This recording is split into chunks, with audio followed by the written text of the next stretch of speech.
तामुलपुर जिल्लानि सुक्लाय जोहोलावफुरि पार्कआव मैखोम हारिमुआरि दिन्थिफुंनाय हाबाफारि खुंदों।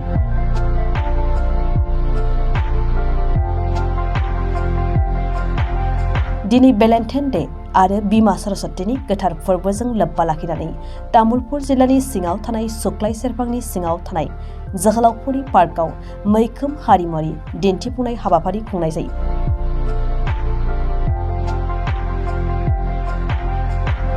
जोहोलावफुरि पार्कनि सामलाय आफादनि बानजायनायाव खुंनाय बे हाबाफारियाव बर'नि मुंदांखा फेस्ला फावगिरि मस्क' प्रेक्टिकल मुंदांखा मेथाइ खनगिरि नितामणि बर', गीताश्री रामसियारि, जनक बर', फुकन बर', अमल नार्जारि, मोनसोम बर' आरो फावखुंग्रि मुसाहारि आरो दीप्ति स्वर्गियारि बिथांमोनहा बाहागो लायो। माबानिल' मेथाइआ खननाय जायो। बेवहाय आङो सिलेक्सन खालामना होखादों। बेयाव जोहोलाव बड'फानि मेथाइ जोहोलावफोरखौ लानानै मेथाइ खननाय बेखौल' बेयाव होनाय जादों। आदाया फैनानै खोनासंनो हागोन दिनैहाय बेयाव माने स्टेजाव प्रग्राम जानायखाय मेथाइखौ होनाय जायाखै बे डिस्टार्ब जागोन होननानै। मेथाइआ बेनो आदा बुंनाय बादि बेहा जोहोलावफोरनि नामैनो मेथाइखौ खननाय जायो। दा फैनानै मानसिफ्रा गोबां रायजो राजाया बुङो जे मेथाइखौ बिराद मोजां सिलेक्सन खालामना होदों, जांख्रिथायजों मिलायनाय होदों होननानै आंखौ बुंदों आरो आदामोननावबो बेबादि मेथाइ दंबा आंनो होनो हागोन। Thank you. देलाय मिनिलाय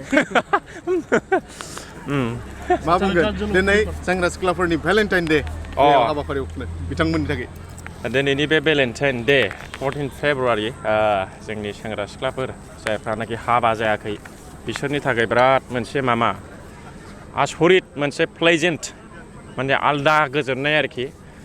खुनु सुनिबार रबिबार बबेबा मासाव अखा बारहुंखा बोथोराव लोगो लानो हायाब्लाबो नैबे सेंग्रा सिख्लाफोरा नैबे 14 थारिख फेब्रुवारिखौ ओरैबादि सनमान होयो माने लोगो लालायथारो आरोखि। ओमफ्राय गोसोनि दुखु सुखु गिफ्टनि गेजेरजों अननायनि नेरसोन होलायनानै लोगो लायो। दा बिथांमोनखौ रोजा रोजा अननाय आरो सिबिनाय जासिहरबाय आंनिफ्रायबो दिनैनि बे 14 फेब्रुवारियाव। बेजों लोगोसे दिनै सरस्वतीबो फुजा। औ सरस्वतीबो फुजा। औ बेनिबो अननाय आरो सिबिनाय बयनिसिमबो बावहरबाय। फरायग्राफ्रा मोजाङै फरायथों, खम फरायब्लाबो जेन' साक्सेसखौ मोजां साथों आं बेखौ आफा इसोरनाव आर'ज गाबहरबाय आरोखि। जोहोलावफुरि पार्कआव नोंथाङा दिनै नैबे समाव माबायदि नांदों? औ दिनैनि बे तामुलपुर जिल्लानि सिङाव थानाय नैबे जोहोलावफुरि पार्कआव दिनै जोंनि ट्रान्सपर्टनि EM रनेन्द्र सारा लेंहरनायखाय आं बे पार्कखौ नायनो फैदों। बिराद गोजोननाय मोन्दों, गोबां मानसि जादों आरो दाखालिफोरनिफ्राय बिराद 10,000सो सानसेयावनो बिदि बे पार्कआव बेरायफैनाय मानसिफोर खोनादों आरोखि। दा दिनै नुदोंना आरो दिनैथ' एखेबारे मेगनजों नुनो मोनबाय, बिराद होंगो दोंगो आरोखि, गोबां दङ। दिनैनि सानजों लोब्बा लाखिनानै नोंथांनिफ्राय डायलग मोनसे। औ दिनैनि बे 14 थारिख फेब्रुवारियाव आङो बेखौनो बुंनो सानो, जेराव खिथाया मानो गरिब जा माहाजोन जा बयबो माने गोजोननायखौल' हास्थायखायो। सोरनावबा फैसा दं गोजोननाय गैया, सोरनावबा गोजोननाय दं न' गैया बिसिना मोजां गैया आरोखि। ओंखायनो नोंथांमोना जेरावखि दं गोजोनै था, अनलायनानै था। मानो होनबा थैबानो जोब्बाय, थैबा जेबो थांफाया रायजोफोर। थैब्ला गांसे सि गुफुरल' थांगोन, बे सि गुफुरनि दामा 100 थाखाल'। 100 थाखानिया बांद्रायबावो आरोखि। 6 फुट 7 फुट सि गुफुरा मा बेसेबां लानो। ओंखायनो थैबा जेबो थांफायाब्ला नोंखायनो अनलायनानै थानांगौ, गोरोबलायनानै थानांगौ, नांलायनाय खमलायनायखौ बाद होनांगौ आरोखि। जोंनि न'खराव, हारियाव, समाजाव नांलायनाय खमलायनाय एरसन एरब्र' बखिलायनाया बारा जाबाय। दा ओंखायनो गासिबो गारि मटर बिल्डिं स्करपिय' आइफन थाइफन ड्रेस बे मोखां गोजा गोजा गासिबो सिल सिल खानाय मोजां महर मोजां साफा थैबानो जोब्बाय। After 60 years everything will be damaged, vanish away from this world। एखेबारे जेबो थाहैनाय आरोखि। there will be nothing after 60 years। दा बेनिखायनो आं बयखौबो खावलायहरबाय जेन' बे 60 बोसोर बैसोआव सोरबा सोरबाथ' 25-30 जाखाबाय, 40 जाखाबाय, 20 बोसोरल'सै सोरनाबा भेलिडिटिया। बेखायनो बे गुसुं समाव अनलायनानै जेन' थायो। थैब्ला जेबो थांफाया, सि गुफुर गांसेल' थांफागोन। बेखौबो नों हारसिङै जोमनानै थांनो रोंनाय नङा। नोंनि हिनजाव, नोंनि बिदा फंबाय, नोंनि जाथि बंस'फ्रासो फिनहरगोन। नों थालखौनो मोननाय नंला आरोखि। सेंग्रा सिख्लाफ्रा भेलेन्टाइन डे फालिबाय, हाबा जाखानाय हौवा हिनजावफ्रा माने सेंग्रा सिख्लाफ्रा जायफ्रा हाबा जायाखै बिसोरो भेलेन्टाइन डे फालिबाय जेनेबा 14 फेब्रुवारि। ओमफ्राय जायफ्रानाखि हाबा जाबाय बिसोरनि मा फालिनाया ओरैबायदि माने जेन' गुबुननि हिन्जावखौ बा गुबुन सेंग्राखौ बा गुबुन सिख्लाखौ गुबुननि फिसायखौ जेन' नोजोर नाङा बिनि थाखाय गैयाब्लाबो मासाव 10 बारसो 1 घन्टा आर'ज गाबनांगौ आरोखि आंनिब्ला नङाब्ला मालायनि हिन्जावबा गावनि हिन्जावनिख्रुइ साबसिन नुयोब्ला बेखौ नायफ्लांनानै लब जाफ्लाङो बेयावनोथ' दोनखारनाया जाबाय औ ओंखायनो जायना हिन्जाव दङ बियो मासाव गैयाब्लाबो 10 दिनखौ 10 घन्टा बियो आफा इसोरनाव आर'ज गाबनांगौ आरोखि दा गाबफेराखैना मानसिफ्रा ओमफ्राय जायना फिसाय दङ बेबो जेन' फिसाया गुबुननि मेगननि नोजोराव गोग्लैया गुबुन माने हौवाजों थाङा बे फिसायनि थाखाय बे मासाव गैयाबाबो 10 घन्टा 10 दिन आर'ज गाबनांगौ आरोखि होमब्ला इसोरा खोनासंथारगोन अनलायना गोथारै थागोन थैजासिम डाइभर्स बुस्थु फाथैलायनाय बुस्थुआ फैनाय नङा आरोखि खारलायनाय जानाय नङा नङाब्ला मा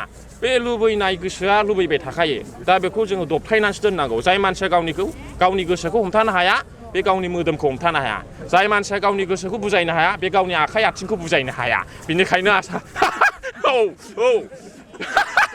मिथिबाय दा बिनिखायनो आफा इसोरासो बेखौ दबथायहोगोन आरोखि मानसिया लुबैखायो दिनै स्करपिअ बायगोन गाबोन फरचुनार बायनो लुबैगोन दिनै बिल्डिं लुगोन गाबोन दुबाइ आमेरिकायाव फ्लेट बायनो गोसो जागोन माने मानसिनि हास्थायनाय लुबैनाया जोबखाया दा ओंखायनो बेखौ आफा इसोर अबंलावरियाल' बे लुबैनायखौ बन्द' खालामनो हायो मिथिबाय सासे हौवाया 100 जन हाबा खालामथों थेवब्लाबो बिनो थोनाय नङा लानो गोसो जाबावगोन बियो नंगौ दा मोजाङै सोंना नायसै सोरनाबा हाबाया खनबा जाबाय सोरनाबा 4 दं 3 दं हिन्जावानि दाबो लानो गोसो जायोनो मा बुस्थु बेलाय दा बेनिखायनो लुबैनायखौ बे हास्थायनाय गोजोननायखौ दोनथ'नानै अनलायनाय गोरोबनायाव थाबाय थानांगौ थैबानो जोब्बाय आरोखि आंनि सानखौ लानानै दोंसे मेथाइ फैनायनि गुबै जाहोन एक्चुअली दिनै जोहोलावफुरि पार्कआव आंखौ सार बिथाङा लिंनानै लाबोदोंथ' जोबोद गोजोननाय मोन्दों आरो बिराद माने मानसिफोरनि क्राउडबो नुनो मोन्दों दिनै सरस्वती फुजा प्लास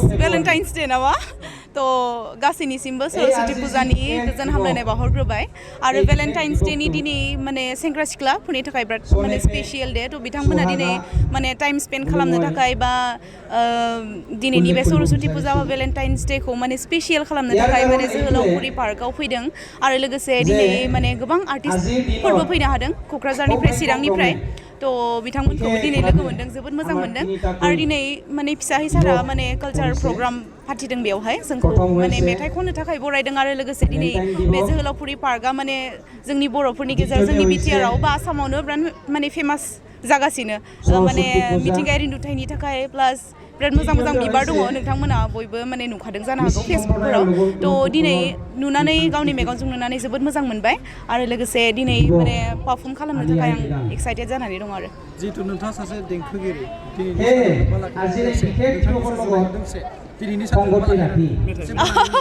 एक्चुअली रमान्टिक मेथाइथ' गैया माने भेलेन्टाइन्सनि थाखाय माने बिदि गैया होनना बुंनांसिगोन दा थेवबो मोजां मोनलायनायनि मेथाइ नङा होमबा मोजां मोनलायनायनि मेथाइ मा खनगोन आङो दा मोजां मोनलायनायनि मेथाइआ माने खर'आव फैबाय थायाखै थ'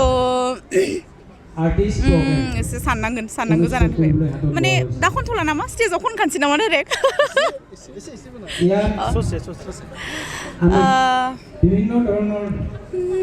गावनिनो खननाय दोंसे मेथाइ खनसै आरो सोमखोर दैमारि बिथाङा लिरिक्सखौ होदोंमोन प्लास मिउजिकखौ होदोंमोन आदा दावहां मुसाहारि बिथाङा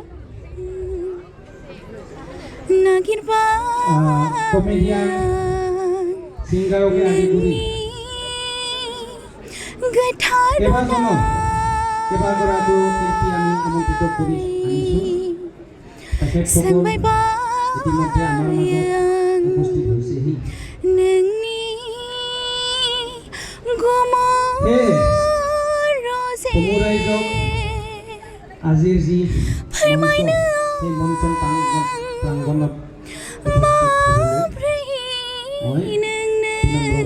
गोसोनि अननाय थफ्लांनि रजे गैया आंनि रावखौ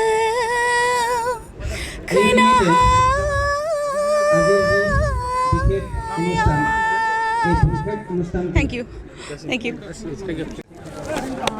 गिबियावनो आङो गासै नायगिरि बिथांमोननिसिम आंनि गोसो गोरबोनिफ्राय खुलुमनाय बावहरबाय आरो आदामोनखौबो गासैबो बे खाबुखौ होनायनि थाखाय साबायखर आरो जोंनि EM सारखौबो जाय आंखौ हांख्रायहरदों बिथांनिसिमबो जोबोद जोबोद साबायखर बेयाव सफैनो हानानै आङो बिराद गोजोननाय मोनदों जायगाफोरखौ नुयोब्लानो गोसोआ मोनसे गोजोननाय फैयो बिराद मोजां मोनदों नोंथांमोनाबो फैनो हागोन नायफैनो हागोन बिराद मोजां जायगाया दिनै नोंथांखौ लेंहरनायनि गुबै जाहोना मा बेयाव आंखौ लेंहरनायनि गुबै जाहोना बेखौथ' आं मिथिला सारा हांख्रायहरबाय हांख्रायहरनायनि थाखाय आंबो सफैनो हाबाय बिराद गोजोननाय मोनबाय माबाफोर स्पेसियेलि सारा आंखौ मोसा मुभि जाय नैबे 2023 आवहाय मोसा सावथुना ओंखारदोंमोन बे मोसा सावथुनावहाय सारा स्पेसियेलि मोजां मोनदों आंनि फाव खालामनायखौ बा जोंनि सावथुनखौहाय बिराद मोजां मोनदों स्पेसियेलि बिनि थाखाय सारा आंखौ इनभाइट खालामदों जानांगौ स' दिनै स्पेसियेल भेलेन्टाइन डे बेनि थाखाय नोंथांनिफ्राय मा थागोन भेलेन्टाइन्स डे बेखौथ' जोंनि बर'फोराव बुंनो थाङोबा मानिया नङा होनबा बेथ' बेनि सायाव आङो जेबो बुंनो थांला अब्लाबो दिनै लाइमोनफोरा बिराद माने ओंखारबोदों जिहेतु नुदों बिथांमोननिसिम खावलायनाया माबा गावबागाव मोनसे आं बिनि सायाव जेबो बुंनो थांला माने जिहेतु सरस्वती बिमानिबो फुजा दा बे बेलायाव लाइमोनफोरनि थाखाय मा खालामो दिनै आइ बिमा सरस्वती फुजा बेवहाय बयबो दाथ' टाइमाबो जाबाय फुजायाबो जोब्बाय आंबो फुजा खालामनानै फैबाय दिनै फरायसाफोरनि गोथार सान नङा होनबा फरायसाफोरनि मोनसे आवगायनायनि मोनसे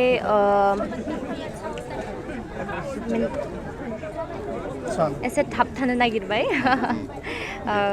फरायसाफोरनि थाखाय मोनसे मोजां दिन नङा होनबा दिनै स' आंनि थाखाय बिराद मोजां दिन आङो स' दिनैनि दिनाव बिराद खुसि आरो बेयाव सफैनो हानानै स्पेसियेलि बिराद खुसि आंनि दिना दिनैनि थाखाय बिराद मोजां आं बेखौनो बुंबाय